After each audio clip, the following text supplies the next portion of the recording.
हाय दोस्तों, एक बार फिर आ गए एक नई वीडियो के साथ। इस वीडियो में मैं सारे फॉर्मूले डिस्कस करने वाला हूँ जो भी आपको बोर्ड्स में काम आने वाले हैं। तो पूरी बुक के फॉर्मूले रिवाइज करूंगा। तो शुरू करते हैं आज की वीडियो। सबसे पहले चैप्टर 2 की बात करते हैं, पॉलिनोमियल्स। पॉलिनोमियल्स में आपको कौन कौन से फॉर्मूले पता होने चाहिए। सबसे पहला फॉर्मूला है आपका, आपकी क्वाड्रेटिक इक्वेशन दे रखी होगी, आपके जीरोस निकलते हैं अल्फा बीटा, ये हमारे जीरोस होते हैं। आपको रिलेशन पता होना चाहिए जीरोस और कोफिशिएंट के बीच में, कि alpha plus beta minus B by A होता है, alpha beta C by A होता है। और कभी कभार ना बच्चों, आपको क्वेश्चन में अल्फा दे देता है, बीटा दे देता है, और आपको बोलता है क्वाड्रेटिक पॉलिनोमियल बना के दिखाओ। तो आपको क्या करना है, आपको अल्फा प्लस बीटा निकालना है और अल्फा बीटा निकालना है, और इसको इस फॉर्मूले में डाल देना है। आपका क्या बन जाएगा, एक क्वाड्रेटिक पॉलिनोमियल बन जाएगा। तो ये तीन चीजें याद रखनी है आपको। साथ के साथ ये कुछ बेसिक फॉर्मूले हैं जो आइडेंटिटी हम बचपन से पढ़ते आ रहे हैं, 9th क्लास से। आपको ये याद रखनी है, ए प्लस बी का होल स्क्वायर, ए माइनस बी का होल स्क्वायर है, ए की क्यूब प्लस बी की क्यूब, ए की क्यूब माइनस बी की क्यूब, ए प्लस बी का होल क्यूब क्या होता है। इसके दोनों वर्जन याद रखने हैं, ये वाला भी और ये वाला। बच्चों इस चैप्टर में ज्यादा खास आता है, तो इस वाले को ज्यादा अच्छे से याद रखना है। ऐसे ए माइनस बी का होल क्यूब क्या होता है, ये भी आपको पता होना चाहिए। ठीक है, अब चलते हैं नेक्स्ट चैप्टर पे। तब तक के लिए इसको नोट कर लो। देखते हैं यार, तीसरे चैप्टर का चैप्टर नंबर 3 जो है वो आपका pair of linear equation in two variable है। मतलब आपको इसमें दो इक्वेशन दे रखी होगी। आपको ना पूछता है कि ये कौन सी लाइन है, दो इक्वेशन यानी कि दो लाइन। तो आपकी वो क्या हो सकती है, आपकी इंटरसेक्टिंग, पैरेलल और कोइंसिडेंस हो सकती है। इंटरसेक्टिंग मतलब एक दूसरे को काट रही है, पैरेलल मतलब आमने सामने, और कोइंसिडेंट मतलब एक के ऊपर एक। तो हम कैसे पहचानेंगे इक्वेशन को देख के कि ये कौन सी लाइन है। तो इसके लिए आपको सबसे पहले चेक करना है रेशो को, a1/a2, b1/b2, c1/c2। डिवाइड कर लिया। अब उसके बाद क्या आपको ऑब्जर्व करना है, अगर a1/a2 का आंसर b1/b2 के बराबर नहीं आया तो वो हमारी इंटरसेक्टिंग लाइन है। इंटरसेक्टिंग लाइन का यूनिक सॉल्यूशन होता है, यानी कि वन सॉल्यूशन होता है। कितना होता है, वन सॉल्यूशन। और वो हमारी कंसिस्टेंट होती है। और इंटरसेक्टिंग लाइन हमारी ऐसे दिखती है, काट रही होती है एक दूसरे को। दूसरा होता है बच्चों हमारी पैरेलल लाइन। अगर a1/a2 बराबर आ गया b1/b2 के, पर c1/c2 के बराबर नहीं आया, तो वो हमारी पैरेलल लाइन होगी। पैरेलल लाइन का एक भी सॉल्यूशन नहीं होता और वो हमारी इनकंसिस्टेंट होती है। इसको आपको याद करना पड़ेगा। दूसरा, अगर हमारी तीनों इक्वल आ गई, a1/a2, b1/b2, c1/c2, तीनों इक्वल आ गई, तो वो हमारी क्या होगी, कोइंसिडेंस लाइन होगी। मतलब एक के ऊपर एक होगी। तो कोइंसिडेंस लाइन के कितने सॉल्यूशन होते हैं, इनफाइनाइटली मैनी सॉल्यूशन। और वो हमारी क्या होती है, कंसिस्टेंट होती है। इतनी बातें आपको पता होने चाहिए, इतने फॉर्मूले इस चैप्टर में। ठीक है, इसको नोट कर लो, फिर हम आगे बढ़ते हैं। और चौथे चैप्टर की बात, चौथा चैप्टर है आपका क्वाड्रेटिक इक्वेशन। क्वाड्रेटिक इक्वेशन में सबसे पहले आपको पता होना चाहिए, जो एक्स की वैल्यू होती है उसको रूट बोला जाता है। क्या बोला जाता है, रूट। अब इस एक्स की वैल्यू को निकालने के लिए अपने पास एक फॉर्मूला है जिसको हम क्वाड्रेटिक फॉर्मूला कहते हैं। क्या है, माइनस का B plus minus under root में डी अपॉन में 2 है। मतलब एक बार आपको प्लस वाला ले लेना है, एक बार आपको माइनस वाला ले लेना है। आपके ये एबीसी क्या है, आपके एबीसी ये कोफिशियंट्स है। ठीक है, फॉर्मूले में रख दो, आपको एक्स की वैल्यू मिल जाएगी। पर यहाँ पे डी बहुत इंपॉर्टेंट है। डी जो है वो नेचर ऑफ रूट को डिसाइड करता है। नेचर ऑफ रूट कैसे, डी जो होता है वो हमारा बी स्क्वायर माइनस 4ac होता है। मतलब आपको यहाँ पे जो डी रखना है वो आप पहले B square minus 4ac calculate करोगे। उसके बाद आपको क्या नोटिस करना है, अगर B square minus 4ac zero से बड़ा है, मतलब जीरो से बड़ी वैल्यू आए, तो रूट्स जो होंगे वो हमारे रियल होंगे और डिफरेंट होंगे। मतलब जो एक्स की वैल्यू आएगी वो अलग अलग आएगी। अगर यहीं पे अगर B square minus 4ac zero के बराबर आ गया, तो रूट्स जो होंगे हमारे रियल होंगे पर इक्वल होंगे। मतलब जो दोनों एक्स की वैल्यू होगी ना, वो आपकी इक्वल आएगी जब बी स्क्वायर माइनस 4ac आपका किसके बराबर होगा, जीरो के बराबर होगा। इसके बाद अगर बी स्क्वायर माइनस 4ac हमारा नेगेटिव आ जाए, तो कोई रूट एग्जिस्ट नहीं करेंगे। आपको क्वेश्चन में क्या बोलते हैं, आपको क्वेश्चन में के की वैल्यू फाइंड करने को बोल देगा, किसी वेरिएबल की। कोई वेरिएबल यहां से मिस कर देगा कोफिशिएंट, आपको बोलेगा रूट्स रियल है।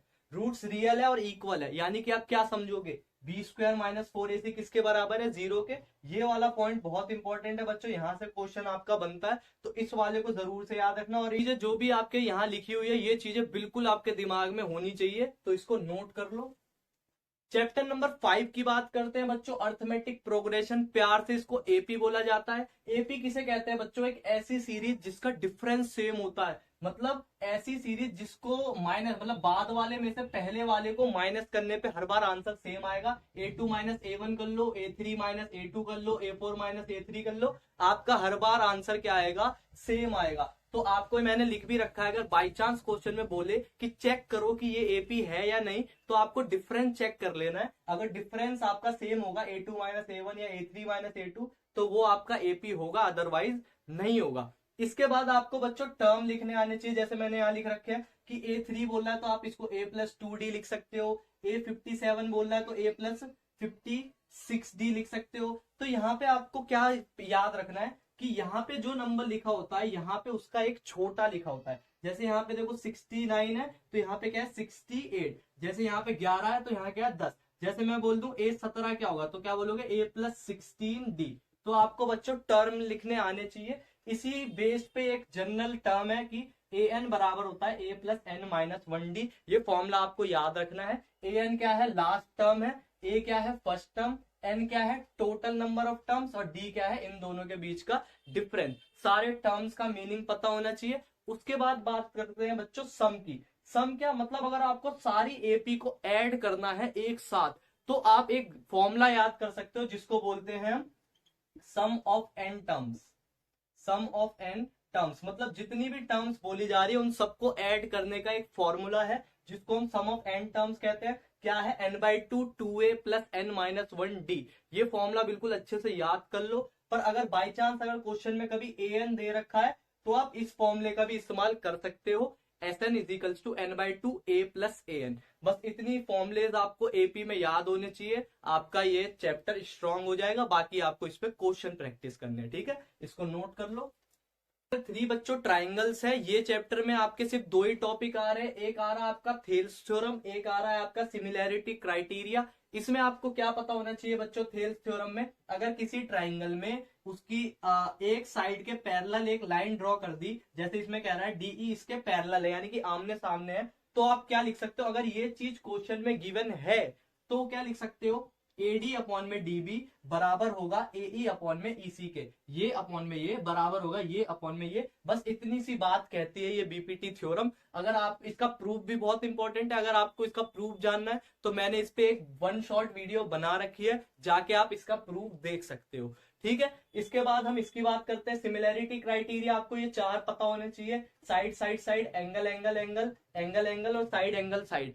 सिमिलैरिटी क्राइटेरिया मतलब किसी दो ट्राइंगल में अगर आपने कोई साइड का रेशो देख लिया सेम, या तीनों एंगल बराबर देख लिया, या 2 ही एंगल बराबर देख लिया, या 2 साइडों के बीच में एक एंगल बराबर देख लिया, तो वो दोनों ट्राइंगल आपस में क्या होते हैं? सिमिलर होते हैं। और सिमिलर अगर आपको ट्राइंगल दिख रहे हैं तो उसके बाद आप क्या लिख सकते हो कि इसका पहले वाला एंगल इसके पहले वाले के बराबर होगा, इसका दूसरे वाला इसके दूसरे वाले के, इसके तीसरे वाला इसके तीसरे वाले के। साथ के साथ ये तो एंगल की बात हो गई, पर ट्राइंगल में साइड्स भी होती है। तो साइड क्या? पहले 2 का साइड का रेशो अपॉन में दूसरे 2 के साइड का रेशो अपॉन में लास्ट के पहले और लास्ट के 2 के साइड का रेशो हमारा क्या होगा? सेम होगा। ये आपको लिखना आना चाहिए। इसकी प्रैक्टिस करिए बिल्कुल अच्छे से, इसको नोट कर लो, अच्छे से इसको याद कर लेना, ठीक है?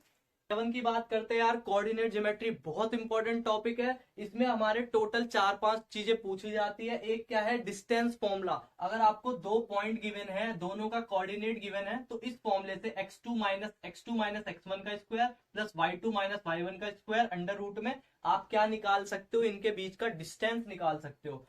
फिर आता है हमारा सेक्शन फॉर्मूला। सेक्शन फॉर्मूला क्या कहता है? अगर 2 पॉइंट है उसको मैंने ज्वाइन कर दिया, और ये आर पॉइंट जो है ना इसको 2 रेशो में डिवाइड कर रही है, m1 और m2, तो इस आर को आप कैसे फाइंड कर सकते हो? इसके आर के दोनों कोऑर्डिनेट को, ये आपका इस फॉर्मूले से निकलता है m1 x2 m2 x1 upon m1 plus m2। आपको एक ट्रिक बता रहा हूं, mx mx mm 12 21 12, ऐसे इसको भी याद कर सकते हो। my mm 12 21 12, ऐसे आप इसको भी याद कर सकते हो, सेक्शन फॉर्मूला। इसके बाद ये इंपॉर्टेंट पॉइंट है, अगर 3 पॉइंट्स आर कोलिनियर। कोलिनियर का मतलब होता है बच्चों जो तीनों पॉइंट एक लाइन पे लाई करते हैं, मतलब ये इस लाइन पे ही आएंगे ना ये तीनों, तो इसको कोलिनियर कहते हैं। तो ये 3 पॉइंट कोलिनियर कब कहलाएंगे? जब इन दोनों के बीच का डिस्टेंस और इन दोनों के बीच का डिस्टेंस का सम तीसरे वाले के डिस्टेंस के क्या हो, बराबर हो, तब ये तीनों पॉइंट क्या कहलाएंगे? कोलिनियर कहलाएंगे। इसके बाद हमारा आता है बच्चों mid point formula. Mid point formula क्या होता है कि अगर वही सेम यही बात दे रखी है पर इस बार क्या है, आर जो है बिल्कुल बीचों बीच है, तो आप इसका कैसे कोऑर्डिनेट फाइंड करोगे? x equals to x1 plus x2 by two, y1 plus y2 by two. आपको इससे इसके दोनों कोऑर्डिनेट पता चल जाएंगे। तो ये सारे फॉर्मूले आपको अच्छे से आने चाहिए यार, तो कोऑर्डिनेट ज्योमेट्री आपकी बहुत स्ट्रांग हो जाएगी। ठीक है, इसको नोट कर लो। करते हैं यार चैप्टर नंबर 8 की, जिसका नाम है ट्रिग्नोमेट्री। ट्रिग्नोमेट्री में आपको सबसे अच्छी तरीके से यार एक टेबल याद होनी चाहिए। टेबल अगर आपको बनानी नहीं आती शॉर्ट ट्रिक से, तो आप मेरी वीडियो को देख सकते हो, उसमें मैंने आपको बताया है कैसे शॉर्ट ट्रिक से आप इस टेबल को बना सकते हो। इसके साथ साथ आपको यार ये पता होगा कि पंडित बद्री प्रसाद हर हर बोले साइन क्या होता है? परपेंडिकुलर अपॉन में हाइपोटेनियस, कॉस होता है बेस अपॉन में हाइपोटेनियस, टेन होता है परपेंडिकुलर अपॉन में बेस, और कोसेक सेक कॉट ना यार इनके उल्टे होते हैं। साइन का उल्टा होता है कोसेक, कॉस का उल्टा होता है सेक, और टेन का उल्टा होता है कॉट। यानी कि जो भी साइन लिखा हुआ है उसको उल्टा कर दो तो किसकी वैल्यू हो जाएगी? कोसेक की। सिमिलरली इनके साथ आपको 3 ये मेजर फॉर्मूले पता होने चाहिए, बहुत इंपॉर्टेंट है। Sine square theta cos square theta 1 होता है, sec square theta minus tan square theta 1 होता है, और cosec square minus cot square भी क्या होता है? आपका 1 होता है। साथ के साथ वेरी इंपॉर्टेंट तौर से आपको ये पता होना चाहिए कि साइन और कॉस को डिवाइड करने पे टेन मिलता है, या फिर टेन को हटाकर हम साइन बाय कॉस लिख सकते हैं। और आपको पता होना चाहिए ऐसी कॉट को हटा के हम क्या लिख सकते हैं? Cos by sine. और कोसेक होता है 1/साइन, सेक होता है 1/कॉस। और ये टेबल अगर आपको नहीं आती तो बनाना सीख लो, या यार इसको याद कर लो। ठीक है, चलते हैं नेक्स्ट टॉपिक पे, इसको आप नोट कर लो। चैप्टर नंबर 9 की एप्लीकेशन ऑफ ट्रिग्नोमेट्री। यार ये ट्रिग्नोमेट्री का एप्लीकेशन है, तो इसमें आप ज्यादा चीजें नहीं है इसमें अलग से, तो आपको बस ये 2 चीजें मैक्सिमम पता होनी चाहिए कि एंगल ऑफ एलिवेशन क्या होता है। जैसे ये बच्चा इस बिल्डिंग को ऊपर देख रहा है, मतलब ऊपर देखने को बोलते हैं एंगल ऑफ एलिवेशन। देखो इसको देखना सीधा चाहिए था पर ये सीधे से ऊपर देख रहा है, तो ऊपर देखने को बोलते हैं एंगल ऑफ एलिवेशन। और ऐसे ही मान लो ये बच्चा इसको नीचे देख रहा है, तो इस बच्चे को देखना सीधा चाहिए था पर ये नीचे देख रहा है, तो नीचे देखने को क्या बोलते हैं? Angle of depression. ये 2 आपको पता होने चाहिए, ऊपर देखना एंगल ऑफ एलिवेशन, नीचे देखना एंगल ऑफ डिप्रेशन। और साथ के साथ इस चैप्टर को अगर आपको स्ट्रॉन्ग करना है तो आपको ट्रिग्नोमेट्रिक टेबल याद होनी चाहिए, जो मैंने आपको यहाँ पे बना के दिखाई थी, वो आपको बहुत अच्छे से याद होनी चाहिए एप्लीकेशन ऑफ ट्रिग्नोमेट्री के क्वेश्चन करने के लिए। बात करते हैं चैप्टर नंबर 10 की, जिसका नाम है सर्कल। सर्कल्स में आपको ज्यादा चीजें पता नहीं होनी चाहिए, ज्यादा से ज्यादा आपको ये पता होना चाहिए कि सर्कल को अगर एक लाइन एक पॉइंट पे टच करके जा रही है तो उस लाइन का नाम होगा टेंजेंट। अगर वही लाइन सर्कल को 2 पॉइंट पे काट के जा रही है तो उसका नाम होगा सीकेंट। दूसरी चीज, जिस पॉइंट पे टच करके जाती है ना टेंजेंट सर्कल को, उसको बोलते हैं पॉइंट ऑफ कांटेक्ट। और वेरी इंपॉर्टेंट तौर से आपको याद रखना है कि रेडियस और पॉइंट ऑफ कांटेक्ट के बीच में क्या होता है? 90 डिग्री का एंगल होता है, बहुत इंपॉर्टेंट है। इसके बाद आपको यह पता होना चाहिए कि एक्सटर्नल पॉइंट से सेंटर पे 2 टेंजेंट घेरे जा सकते हैं, मैक्सिमम टू मैक्सिमम 2 टेंजेंट घेरे जा सकते हैं। इसको हम बोलते हैं लेंथ ऑफ टेंजेंट, और लेंथ ऑफ टेंजेंट हमारी एक्सटर्नल पॉइंट से इक्वल होती है। इतनी बात पता होनी चाहिए। Tangent secant point of contact radius के बीच में 90 डिग्री, और एक्सटर्नल पॉइंट से मैक्सिमम 2 टेंजेंट घेरे जा सकते हैं, और दोनों की लेंथ क्या होती है? इक्वल होती है। इसको नोट करो, फिर हम आगे चलते हैं। बच्चों चैप्टर नंबर 12 की एरिया रिलेटेड टू सर्कल। इसमें आपको यार सर्कल के बारे में, सर्कल के एरिया के बारे में पढ़ना होता है। सबसे पहला फॉर्मूला बच्चे को पता होगा, एरिया ऑफ सर्कल क्या होता है? Pi are square. Circumference of circle क्या होता है? 2 पाई आर। इसके बाद जो नई चीजें हैं वो है हमारे सेक्टर सेगमेंट। सेक्टर किसे कहते हैं बच्चों? 2 रेडियस और आर्क के बीच के एरिया को सेक्टर कहते हैं। और ये एरिया निकलता कैसे है बच्चों? इसके अंदर 2 एरिया होते हैं, एक माइनर और एक मेजर। माइनर मतलब छोटा, मेजर मतलब बड़ा। माइनर सेक्टर का एरिया निकलता है थीटा अपॉन में 360 पाई आर स्क्वायर। और यही अगर आपको मेजर का निकालना है, बड़े वाले का, तो पूरे सर्कल में से इस छोटे वाले को माइनस कर दो, आपको किसका पता चल जाएगा? मेजर का। ये देखो पूरे सर्कल में से माइनस कर दो आप माइनर सेक्टर का एरिया, आपको किसका एरिया पता चल जाएगा? मेजर सेक्टर का। इसके बाद आपको यार सेगमेंट पता होना चाहिए। पहले तो ये पता होना चाहिए सेगमेंट होता क्या है। सेगमेंट किसे कहते हैं बच्चों? कॉर्ड कॉर्ड और आर्क के बीच के एरिया को सेगमेंट बोला जाता है। ठीक है, कॉर्ड और आर्क, कॉर्ड क्या होता है, वो लाइन जो सर्कल को दो पॉइंट पे टच करती है उसे कॉर्ड कहते हैं। तो सेगमेंट भी दो होते हैं बच्चों, एक बड़ी आर्क और ये एक बड़ा सेगमेंट, है ना। तो सेगमेंट का एरिया कैसे निकलता है, पूरे सेक्टर में से अगर आप ट्राइंगल के एरिया को माइनस कर दोगे, अगर पूरे सेक्टर के एरिया में से मतलब थीटा अपॉन में 360 पाई आर स्क्वायर में से अगर आप माइनस कर दोगे एरिया ऑफ ट्राइंगल को, तो आपका क्या निकल जाएगा बच्चों, सेगमेंट का एरिया निकल जाएगा। इसको ना भूले, very most important. Length of arc कैसे निकालते हैं, सीधा फॉर्मूला बेस्ड सवाल आता है, थीटा अपॉन में 360 2 पाई आर। मतलब अगर आपको रेडियस पता है, थीटा पता है, तो आप लेंथ ऑफ आर्क निकाल सकते हो इस फॉर्मूले की मदद से। ठीक है, तो इसको नोट करो इन सारे फॉर्मूले को, फिर हम आगे। Chapter number 13 surface area and volume. बच्चों बहुत इंपॉर्टेंट चैप्टर है, इसमें आपको सारे फॉर्मूले याद होने चाहिए। सबसे पहले आता है बच्चों हमारा क्यूब, जो कि स्क्वायर से बना होता है। इसकी आपको तीन चीज पता होना चाहिए, total surface area, lateral surface area और वॉल्यूम। टोटल सरफेस एरिया होता है 6a square, lateral surface area होता है 4a स्क्वायर और वॉल्यूम होता है इसका a क्यूब। इसके बाद आता है क्यूबॉइड। क्यूबॉइड क्या होता है, इसमें टीएस से सी एच और वॉल्यूम, वही टीएस से मतलब total surface area, C S से मानी कर्व सरफेस एरिया, और वॉल्यूम टीएस से क्या होता है 2 into L B plus B H plus H L, है ना। सी एस से होता है इसका 2 into H L plus B, volume होता है L into B into H. ये आपको फॉर्मूले याद करने पड़ेंगे बच्चों। सिलेंडर का फॉर्मूला क्या होता है यार, सिलेंडर होता है हमारा टीएस से 2 pi r r plus h, C h से 2 पाई आर एच और volume pi are square h. इसका कोई शॉर्टकट नहीं है बच्चों, आपको इसे याद ही करने पड़ेंगे। ठीक है, इसके बाद आता है स्पेयर। स्पेयर का आपको दो चीज याद नहीं रखनी, आपको बस इसका सरफेस एरिया याद रखना है। सरफेस एरिया क्या होता है 4 पाई आर स्क्वायर। इसके बाद आता है बच्चों वॉल्यूम। वॉल्यूम इसका होता है 4/3 पाई आर क्यूब। इसके बाद आता है आपका बच्चों हेमिस्फेयर। हेमिस्फेयर आता है स्पेयर को काट के बिल्कुल आधा, है ना। हेमिस्फेयर का टीएस से क्या होता है 3 पाई आर स्क्वायर, सीएस से होता है 2 पाई आर स्क्वायर, वॉल्यूम होता है 2/3 पाई आर क्यूब। इसके बाद आता है बच्चों cone, very most important. Cone में क्या है, टीएस से pi r r plus l, TS से, सीएस से पाई आर एल। एल कैसे निकालोगे, बाय चांस अगर कभी कोन का हाइट और रेडियस दे रखी हो तो दोनों के स्क्वायर को ऐड करके अंडर रूट में कर देना, आपको क्या पता चल जाएगा एल, और फिर फॉर्मूले में रख के सीएस से कैलकुलेट कर लेना। और लास्ट आपका इसका volume 1/3 pi are square H. ठीक है, इस फॉर्मूलों को सारे को याद करो, इससे आपका ये चैप्टर और स्ट्रांग हो जाएगा। इस चैप्टर में बच्चों आपको कॉम्बिनेशंस पढ़ने हैं, मतलब एक फिगर के ऊपर दूसरी फिगर रख देते हैं, तो उस टाइप के सवाल आपके इसके बनते हैं, तो इसे नोट कर लो। यार 14वें चैप्टर की, जिसका नाम है स्टैटिक्स। स्टैटिक्स में आपको मात्र 4 टॉपिक आने चाहिए, मीन के 2 टॉपिक और मॉड और मीडियन। मीन में आपको 2 टॉपिक क्या है, डायरेक्ट मेथड, उसका फॉर्मूला क्या है सिग्मा f1 x1 अपॉन में सिग्मा f1। एज्यूम मीन में क्या है a plus sigma fi di upon में सिग्मा fi। xi क्या है, ये xi है अपना upper limit lower limit upon में 2। जैसे मैंने आपको एक क्लास दे दी, ये जो होती है आपकी लोअर लिमिट होती है और ये आपकी अपर लिमिट होती है बच्चों, ये आपको पता होना चाहिए। xi क्या होता है बच्चों, xi हमारा क्लास मार्क होता है, मिड वैल्यू।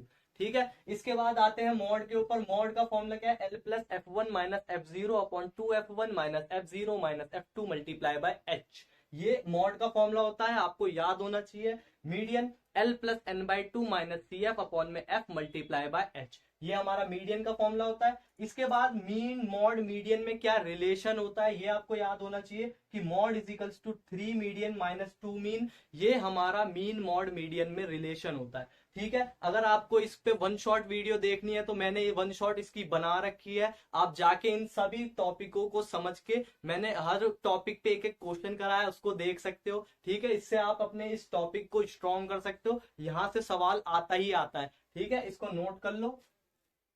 चैप्टर देखते हैं बच्चों प्रोबेबिलिटी। प्रोबेबिलिटी क्या है, किसी भी इवेंट की अगर आपको प्रोबेबिलिटी निकालनी है तो उसका फॉर्मूला क्या होता है, number of favourable outcomes upon में टोटल नंबर ऑफ आउटकम्स। अगर आपको प्रोबेबिलिटी नहीं आती तो यार मैं आपका वीडियो यहाँ लगा दे रहा हूँ, जरूर देखना, आपकी प्रोबेबिलिटी एकदम बहुत शानदार हो जाएगी। प्रोबेबिलिटी का क्वेश्चन नहीं छोड़ने वाले फिर आप। आपकी ये जो मैंने इस पे वन शॉट बनाई है, बहुत अच्छी वीडियो बनी है, सारे प्रीवियस ईयर कवर करे हैं, तो जरूर देखना उसको। किसी भी इवेंट की प्रोबेबिलिटी हम ऐसे निकालते हैं, ये याद रखना बच्चों, किसी भी इवेंट की प्रोबेबिलिटी 0 से बड़ी होती है और 1 से छोटी होती है, ना ही नेगेटिव हो सकती है और ना ही 1 से बड़ी हो सकती है। देखो यहाँ पे मैंने लिखी भी है कि प्रोबेबिलिटी कांट बी नेगेटिव, किसी भी इवेंट की प्रोबेबिलिटी नेगेटिव नहीं हो सकती। इसके बाद एक चीज ये पकड़ना है आपको कि अगर किसी इवेंट की प्रोबेबिलिटी होने की और ना होने की प्रोबेबिलिटी को जोड़ दे तो हमारा आंसर 1 आता है। देखो इसको डैश को बोलते हैं नॉटी, ये इवेंट का होना, ये इवेंट का ना होना, दोनों को जोड़ने पे आंसर क्या आता है 1। यहाँ पे आपका क्वेश्चन ये आता है कि अगर किसी इवेंट की होने की प्रोबेबिलिटी दे रखी है और ना होने की पूछ रहा है तो 1 में से होने की प्रोबेबिलिटी को माइनस कर दो, आपको ना होने की पता चल जाएगी। ठीक है, तो आज की वीडियो में इतना ही रखते हैं यार। मैंने पूरी चैप्टर के आपको फॉर्मूले सारे बता दिए जो भी आपको पता होने चाहिए। अब इन फॉर्मूलों को याद करो, रिवाइज करो और अच्छे से पेपर दे के आओ। मेरी सारी दुआएं, सारी विशेष आपके साथ है। मिलते हैं नेक्स्ट वीडियो के साथ, जब तक के लिए गुड लक, बाय बाय।